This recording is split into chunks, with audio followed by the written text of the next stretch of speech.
Be me. Megan, 31, sitting at Saturday brunch in Austin with my girls. Some overpriced cafe that thinks avocado toast is worth $18. You know the type. Tara, Lindsay, Nicole are all here. And Kyle. Kyle has been my best friend since college. The one guy in my life who isn't a complete train wreck. He's the one who shows up with ice cream when another guy ghosts me. Listens to the same rants over and over. Never judges. That was Kyle. We met junior year at UT Austin. One of those instant friendships that just clicked. He was always the steady one. The kind of guy who remembered your favorite coffee order. Texted to make sure you got home safe after nights out. For 8 years, he's been my constant. Quiet, reliable, always there in the background. The one person I never had to question. Until the day I made one offhand joke about how he'd be perfect boyfriend material. That's when everything started to change. Anyway, I'm in the middle of breaking down last night's date with Brandon from Bumble. So he shows up, I say, leaning forward. And I swear his photos were from 2018, because he looked way older in person, and shorter, like maybe 5'8". The catfishing is unreal, Tara says, shaking her head. Right. And okay, fine, I can maybe get past the height thing if everything else is there. But then we're at dinner.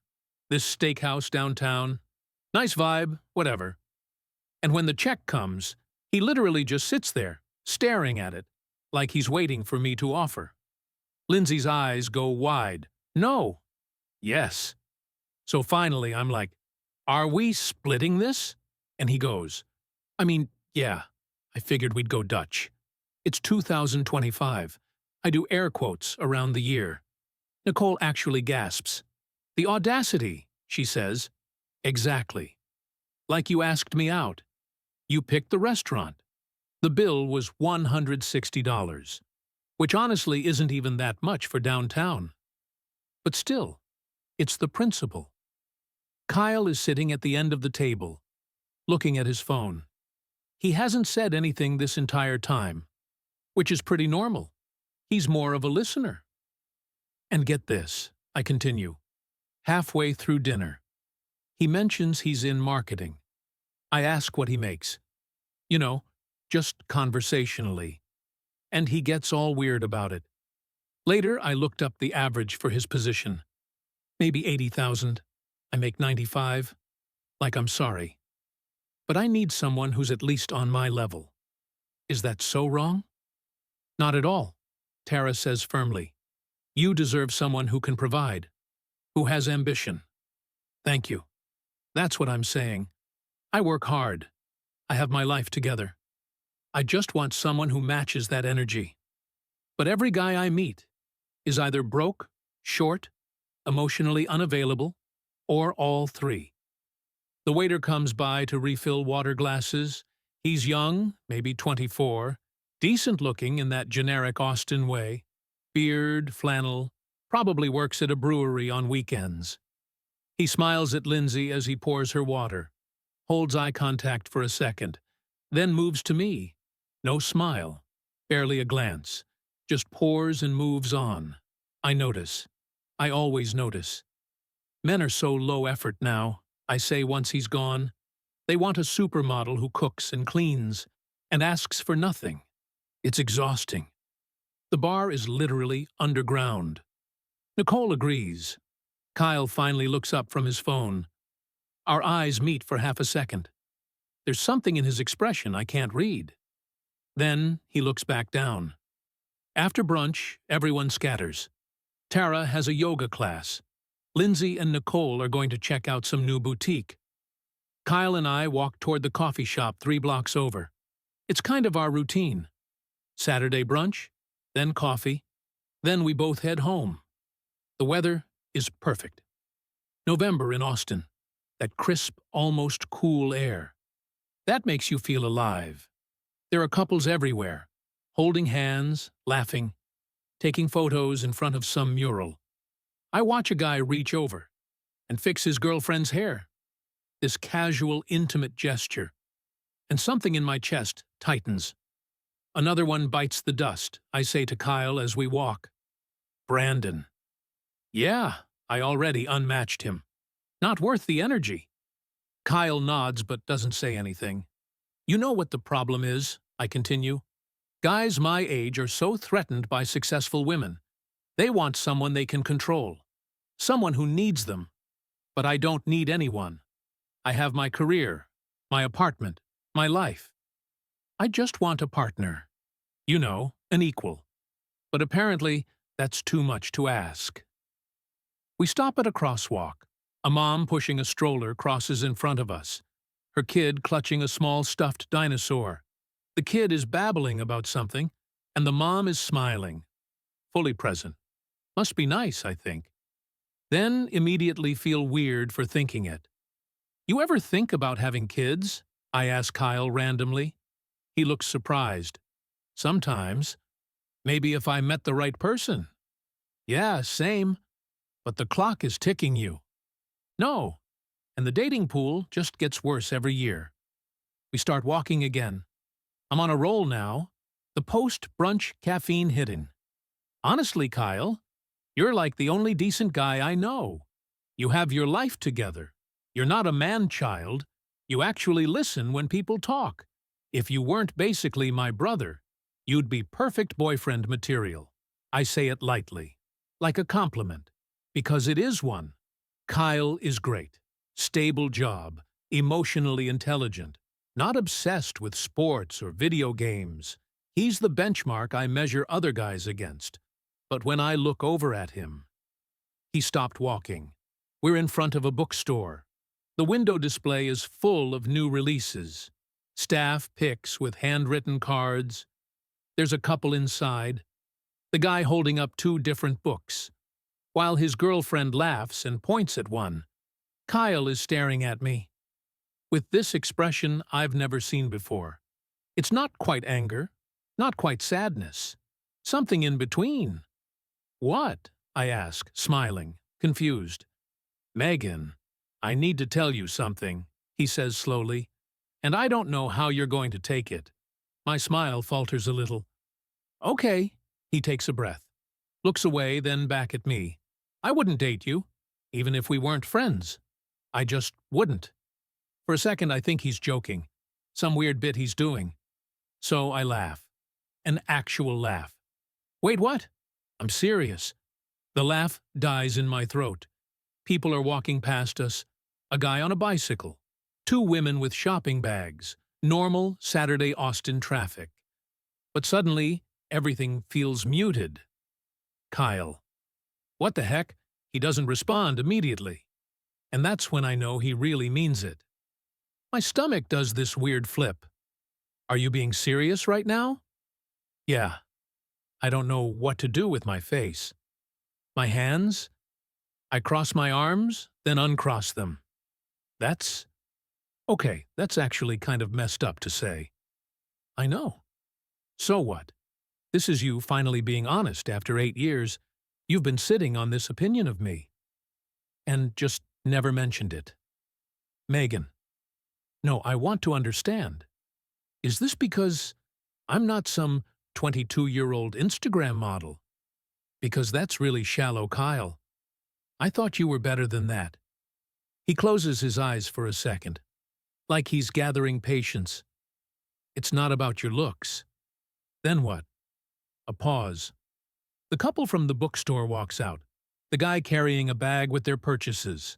They're smiling, oblivious. I want to scream. Can we sit down? Kyle asks, gesturing to a bench down the street. No, just say it. What's so fundamentally wrong with me?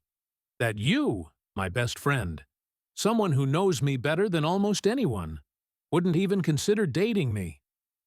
We're standing in the middle of the sidewalk. Someone has to walk around us, shooting us an annoyed look. Kyle gently guides me by the elbow, to the side near the bookstore window. You really want to do this here? Yes, tell me. He looks at me for a long moment.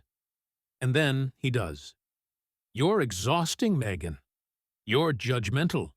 You have impossible standards for everyone else, but you don't hold yourself to any. You treat people like garbage if they don't meet some checklist in your head. But you lose it when guys do the same thing to you. The words hit like cold water. My mouth opens, but nothing comes out. That's not, Kyle interrupts, at brunch. The waiter. You didn't say thank you once. Not once. You snapped your fingers at him to get his attention. I watched you do it. I did not snap. You did. And you do it all the time. To bartenders, rideshare drivers, anyone you think is below you. My face is burning. That's not fair. You're taking one thing and… Brandon, the guy from last night. You filtered him out because he's 5'8". That's most men, Megan. You've eliminated almost every guy in Austin. Because of something they can't control. But if a guy said no fat chicks, you'd call him a pig. You literally post about that stuff. I feel like I'm underwater. That's different. How? Because. Because height is just a preference. Everyone's allowed preferences, right? So when you have preferences, it's valid. When men have them, it's misogyny. I want to argue, but the words tangle. My brain is moving too fast and too slow. At the same time, you don't understand what it's like, I say, hearing my voice crack a little. Dating as a woman is exhausting. We have to protect ourselves. We have to have standards, or we get walked all over. Megan. Kyle's voice is gentler now, but somehow that makes it worse. 4 months ago, Eric asked you out. Eric, the guy from our extended friend group, works in tech support. Maybe 5'6". Kind of quiet, but sweet. I'd forgotten about that. Eric and I are friends, I say automatically.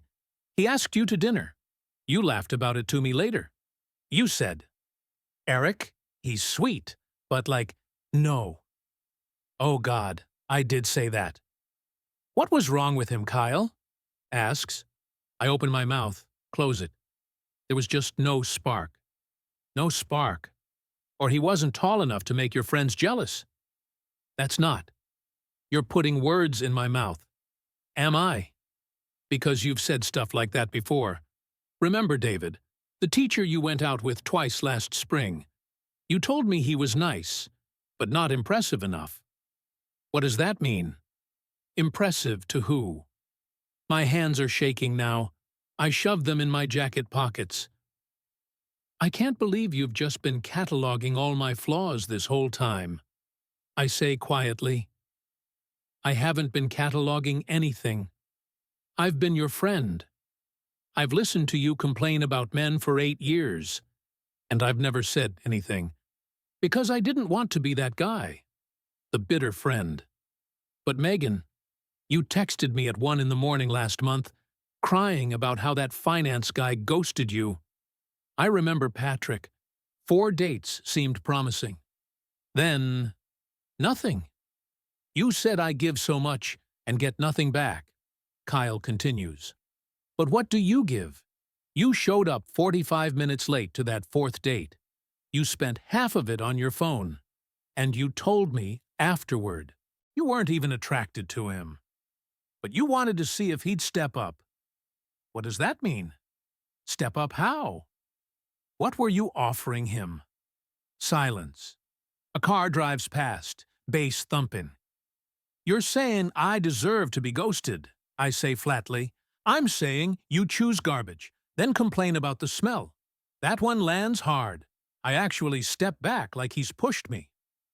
Screw you, Kyle. Megan. No, you know what? You've been single for 3 years. 3 years, so maybe you're not exactly qualified to give relationship advice. Something flickers across his face.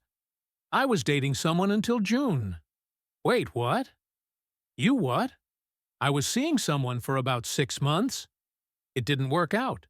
We wanted different things. I stare at him. You never told me. You never asked. The words hang there, and I realize horribly that he's right. I can't remember the last time I asked Kyle about his life, his dating life, his work, anything. Our conversations are always about me, my problems, my dates, my complaints. That's not fair, I whisper. Isn't it? I don't have a response. My chest feels tight. This is exactly the kind of sexist nonsense I'd expect from. Don't, Kyle says sharply. Don't do that. You don't get to call me sexist for telling you the truth.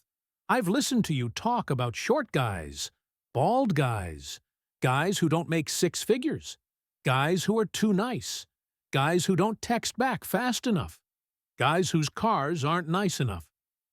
But God forbid someone has a standard about behavior. I don't. Your 30th birthday, he says suddenly. No, don't. I planned that whole weekend.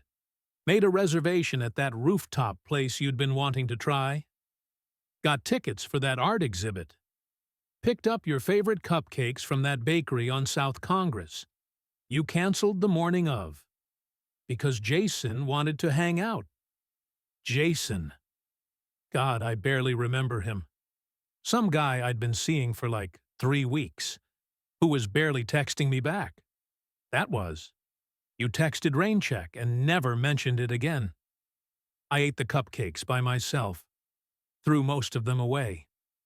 My eyes are burning now. Kyle, I'm sorry.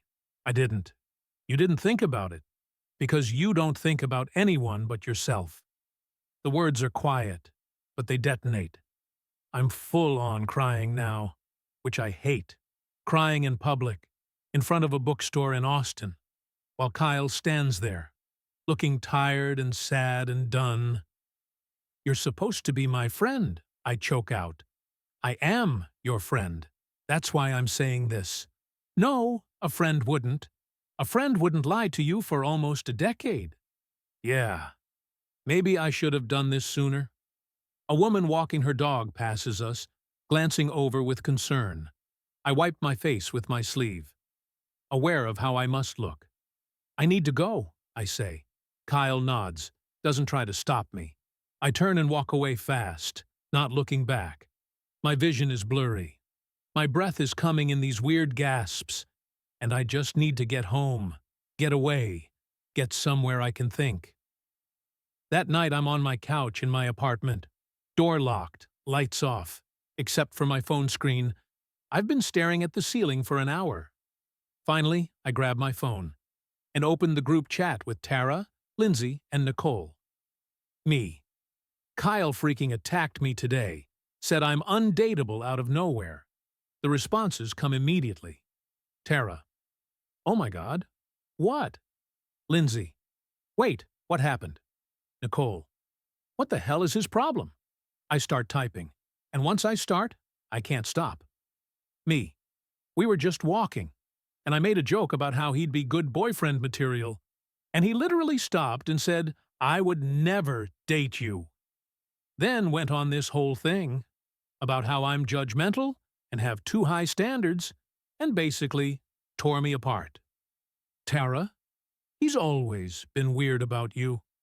This is giving bitter nice guy energy. Nicole, he's probably been in love with you for years and couldn't handle the friend zone. Lindsay, men cannot handle when women know their worth. I read their responses, feel the validation wash over me like warm water. Me, right, like he's clearly been sitting on this jealousy for years, and finally snapped. Tara, you dodged a bullet finding out what he really thinks. Nicole, honestly, you're better off without that energy in your life. I type out a long message to Kyle, pour everything into it. How hurt I am, how betrayed I feel, how he's supposed to be my best friend. And instead, he attacked me. I read it over 3 times. Then I delete it. Instead, I go to his contact. Click block. The screen asks, are you sure? I click yes. Cleaner this way. I open Instagram, find myself scrolling to my ex from college. Ryan, the baseball player I dated sophomore year. The one everyone said was perfect for me. His profile is public. He's married now. Wife is pretty in a basic way. They have a baby. There's a photo from last week. Them at some pumpkin farm. His wife laughing. The baby in some ridiculous costume. I close the app. Open Bumble. Swipe left, left, left. Too short, too ugly. Bad photos. Boring job. Left, left, left. 52 profiles. Not one right swipe. I throw my phone on the couch and put my face in my hands. The next Saturday. We're at brunch again. Same cafe, same table. Everyone's here except Kyle. I've already told them I don't want to talk about him, but Tara brings it up anyway. So, what exactly did he say? She asks. I take a breath. Here's the thing about stories. You get to control them. And I've had a week to shape this one. He basically said, I'm fat and unlovable, I say. It's not exactly what he said, but it's close enough. It's what he meant deep down. Oh my God, Lindsay breathes. Yeah, and he went through this whole list of my flaws. How I'm too picky, how I'm a bad person, how I use people. It was honestly really cruel. That's literally abuse, Nicole says. Emotional terrorism, Tara agrees. I nod, feeling the narrative solidify. By the time brunch is over, everyone knows. Kyle is bitter, jealous, probably an incel, definitely a misogynist. They promise to cut him out too. Solidarity. I feel better. Not good, but better. 3 months later. I'm getting ready for a date. His name is Trevor. 6'3", attorney. Looks good in photos. We've been texting for a week, and he finally asked me to dinner. This feels promising. I'm doing my makeup in the bathroom mirror. The lighting is harsh, but I've learned to angle myself right. Concealer under the eyes, mascara, lipstick. The routine is muscle memory now. My phone buzzes. Trevor. Hey, something came up with work. Can we reschedule? I stare at the message. Wait for the follow-up. The how about Tuesday? Or rain check this weekend. It doesn't come, I text back. No problem. Let me know when you're free. Sent at 6:52. No response. I set the phone down. Look at myself in the mirror. Try to remember the last time a date actually led to a second date, or a third, or anything. Can't. I open my phone settings. Scroll to my blocked contacts. Kyle's name is there. Third from the top. My thumb hovers over unblock. I don't press it. Instead, I go back to the group chat. Me. Men are so freaking low effort. Tara. Period. You're too good for them. Lindsay. They literally don't deserve you. I nod at the screen. Read the messages again. Believe them. Have to. Later that night. I'm lying in bed, scrolling Instagram before sleep. It's become a bad habit. This compulsive checking, comparing, measuring my life against everyone else's highlight reel. I come across a photo on my feed. It's from Ashley, a mutual friend from college. She's posted a group shot from some rooftop party. And there in the background, slightly out of focus, but definitely there, Kyle. He's with a woman. She's pretty. Brown hair, genuine smile. Not model gorgeous, not Instagram perfect, just pretty. She's shorter than me, curvier, wearing a simple sundress. In the photo, Kyle's arm is around her waist, and they're both laughing at something off camera. He looks happy, really happy. The caption says, "Great night, with amazing people." I click on the comments. Ashley has replied to someone. I know, right? Kyle and Sophia are so cute together. Sophia. Her name is Sophia. I close the app, stare at my ceiling in the dark. Tell myself I'm happy for him. I'm not. I think about that day, the bookstore, the things he said, his face when he said, "What do you give?" I still don't have an answer. I never unblock him. Don't reach out. Don't apologize. Because apologizing would mean admitting he was right. And I'm not ready to do that. Maybe I never will be. 7 months after that. I see another photo. Kyle and Sophia are at some farmer's market. She's holding a basket of strawberries. He's got his hand on her lower back. They're both grinning like idiots.